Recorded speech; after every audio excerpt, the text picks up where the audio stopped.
This is day 16 of doing facial muscle training until I fix my face. Here are the results of today's training. Today's session lasted roughly 20 minutes. Despite that, my plan for today's training was actually quite short.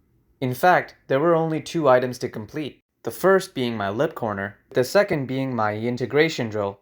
You may be wondering why the routine is so short. This is because of the second assumption we made on day 14 during the piano analogy.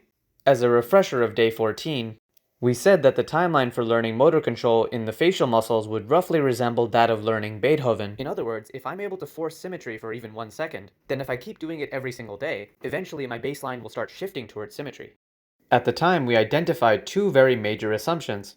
The first was capability to contract. The second was repeatability. Repeatability is not as straightforward as it seems. Why? Because muscle tension has the property of direction, i.e., it's easy to screw up. If you don't tense the muscle in the same direction every single time, your rate of learning will be very slow. You might be saying, okay, let's choose a direction, what's the big deal? Actually, I agree with you. The most important thing is choosing a direction and sticking with it. The absolute worst thing you could do is not choosing any direction and letting it be random every time. However, what if there is a direction that's better to choose?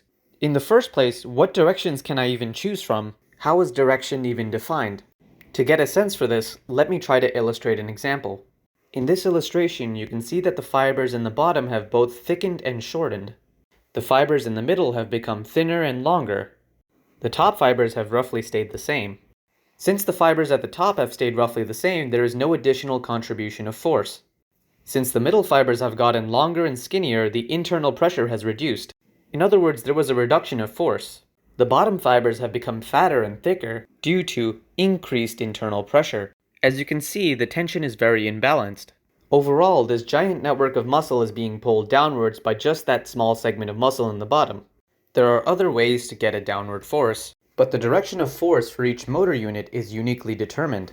So essentially, when I'm talking about unique and repeatable direction, I'm talking about for every motor unit. That's roughly why the routine was so short and the session was so long, because this time the standards were much higher.